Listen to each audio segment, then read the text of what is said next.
네, 비수도권 지역의 다중이용시설 영업시간은 오늘부터 1시간 늘어났지만 수도권 지역은 여전히 밤 9시로 제한돼 있어 자영업자들의 반발이 계속되고 있습니다. 현장에 나가 있는 취재기자 연결하겠습니다. 손효정 기자.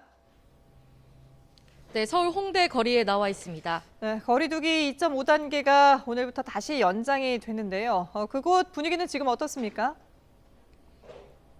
네, 월요일 오전이기 때문에 아직 많은 음식점과 카페는 문을 열지 않았습니다. 다만 거리두기 2.5단계가 일주일 더 연장됐기 때문에 침울한 분위기는 여전한데요. 정부는 다음 주 설 연휴를 앞두고 다시 한번 방역의 고삐를 다잡았습니다. 백신 접종이 곧 시작되지만 변이 바이러스와 3월 개학 등 위험 요인이 많고 4차 유행 가능성도 언급되고 있어 긴장을 늦출 수 없다고 판단한 겁니다. 다만 비수도권 지역에서 밤 9시까지 운영 시간이 제한됐던 다중이용시설은 1시간 더 문을 열 수 있도록 조치가 완화됐습니다. 3주째 하루 평균 200명 중반대 신규 환자가 나오는 수도권과 달리 비수도권 환자는 100명 이하로 감소했기 때문인데요. 영업 제한으로 인한 자영업자들의 고통을 일부 받아들인 결과입니다.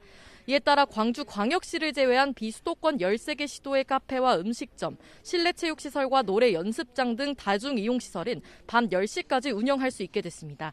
다만 방역수칙을 한 번이라도 위반한 업소에 대해서는 2주 동안 집합 금지하는 등 처벌을 강화하도록 했습니다. 이번 거리두기 단계는 5인 이상 집합 금지 조치와 함께 다음 주 일요일 자정까지 유지됩니다. 네, 수도권 지역 자영업자들의 반발이 만만치 않은 것 같은데요. 어떻습니까?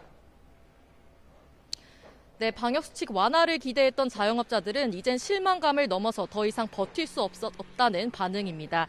앞서 정부는 운영 제한과 집합 금지로 피해를 본 자영업자들을 위해서 사회적 거리두기 단계를 조정할지 검토하겠다고 밝혔는데요. 하지만 이번에도 수도권 지역 다중이용시설엔 밤 9시 영업 제한이 그대로 유지된 겁니다. 영업 제한 업종 자영업자들은 바로 오늘부터 사흘 동안 개점 시위에 나섰습니다. 오늘 새벽 서울 강서구 화곡동에 있는 PC방에서의 기자회견을 시작으로 내일 새벽엔 동전 노래방, 모레는 호프집에서 진행될 예정인데요. 손님은 받지 않지만 매장불은 켜고 문은 열어두는 불복 시위에 나서는 겁니다.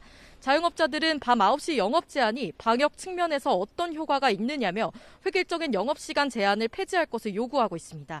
업종별 특성에 맞게 자유롭게 문을 여닫을 수 있게 규제를 조정하라는 겁니다. 여기에 방역을 위해 1년 동안 여러 차례 가게 문을 닫았지만 이에 대해 충분한 보상은 전혀 이루어지지 않고 있다고 반발했습니다.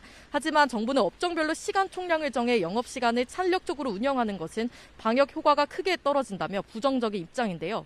자영업자들은 이번 주 이후에도 정부 지침이 바뀌지 않으면 밤 9시 이후 영업을 강행할지 검토하겠다고 밝힌 만큼 당국과 마찰이 빚어질 가능성도 보입니다. 지금까지 홍대 거리에서 YTN 손유정입니다.